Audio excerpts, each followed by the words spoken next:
Bonjour à tous et bienvenue sur Développement Facile. Toujours un cours consacré à HTML5 et aux nouvelles balises. Donc vous en avez sûrement entendu parler. Grâce à HTML5, il est beaucoup plus simple d'utiliser les lecteurs audio et les lecteurs vidéo. Donc plus besoin de coder en langage Flash avec l'ActionScript 3. Donc vous avez une seule balise à mettre avec différentes options. Et ça ajoute directement un lecteur audio ou un lecteur vidéo. Donc ce cours est consacré à la lecture de fichiers audio grâce à HTML5. Or comment ça marche? Vous avez, comme je vous l'ai dit, une seule balise, la balise audio avec plusieurs attributs qui va vous permettre de mettre différentes options dans votre player audio. Donc vous avez l'attribut src, c'est là où vous donnez l'adresse, l'URL de votre fichier son. Donc il peut être situé sur un autre domaine ou sur votre domaine, dans un répertoire, dans l'arborescence de votre domaine, n'importe où. Ensuite, vous avez le champ, l'attribut, contrôle. Ça va vous permettre de choisir d'afficher les contrôles du lecteur audio, donc la lecture, l'arrêt, l'avancement et le volume, ou de les masquer. Ça, c'est vous qui choisissez en fonction du type de player vidéo audio que vous souhaitez proposer à vos utilisateurs. Vous avez autoplay, c'est pour la lecture automatique du fichier audio, donc dès l'affichage de la page par exemple. Loop, ça veut dire qu'une fois que le fichier son est terminé de lire, il est lu en boucle par le lecteur audio. Et preload, donc je vous conseille d'utiliser également cet attribut. Ça permet d'activer ou non le téléchargement du fichier audio lors du chargement de la page. Donc preload node, il n'y a rien, le fichier audio n'est pas préchargé, rien. Preload égale metadata, il y a juste le préchargement des métadonnées du fichier audio qui s'effectue. Et preload auto, ce que je vous conseille d'utiliser, ça fait un préchargement automatique du fichier audio, c'est-à-dire après, quand l'utilisateur va cliquer sur play, eh bien, ce sera instantané parce que le fichier audio sera déjà chargé par le navigateur. Donc, vous voyez, l'exemple de code source, il tient en une seule ligne, très facile.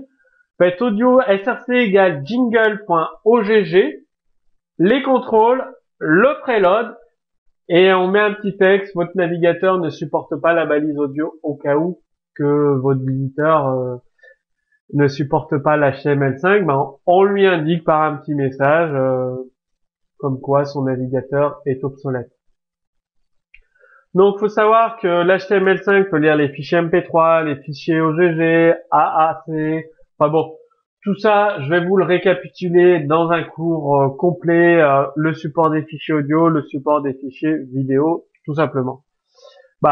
Donc les formats pris en charge, je mets un petit extrait dans ce cours pour l'audio et dans le cours pour la vidéo.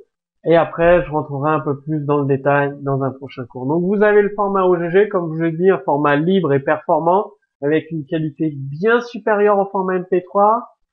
L'HTML5 peut lire des fichiers audio, bien évidemment, en format MP3, le bien connu MP3, qui est une compression avec une perte de qualité sonore significative, mais qui reste toutefois acceptable pour l'oreille humaine. Vous avez le format, j'avais dit AAC tout à l'heure, mais je pensais ACC. Advanced Audio Coding. Non, c'est bien AAC, excusez-moi, c'est moi qui ai fait une faute d'orthographe, excusez-moi pour la faute d'orthographe, c'est bien le format AAC pour Advanced Audio Coding, qui est plus performant encore en compression que le format OGG et MP3. Et pour ceux qui ont un iPhone ou une tablette iPad ou un iPod, c'est le format utilisé par Apple. Et vous avez également le format web qui est supporté par la balise audio HTML5. Donc là, il n'y a aucune compression. La taille des fichiers web est beaucoup trop importante pour le web. Donc, je vous déconseille de l'utiliser. Moi, ce que je vous conseille d'utiliser, c'est soit le format AAC ou OGG et en dernier lieu MP3.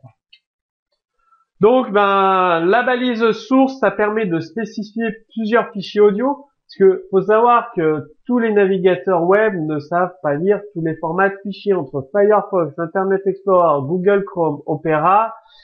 Les navigateurs sur les smartphones et sur les tablettes, il y en a qui reconnaissent le MP3, d'autres que le fichier format OGG, d'autres AAC.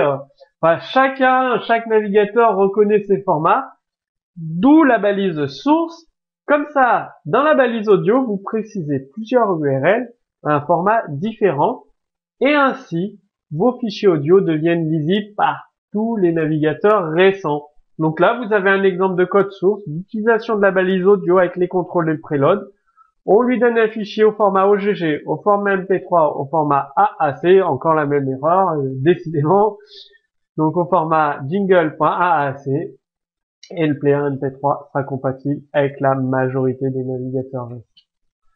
Bon bah comme d'habitude, vous retrouverez un exemple de code source sous cette vidéo. Je vous invite à le télécharger, à l'utiliser après pour vous en inspirer, pour créer vos propres sites internet.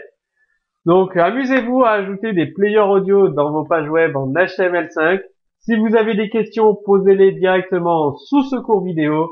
Moi je vous dis à très bientôt sur Développement Facile.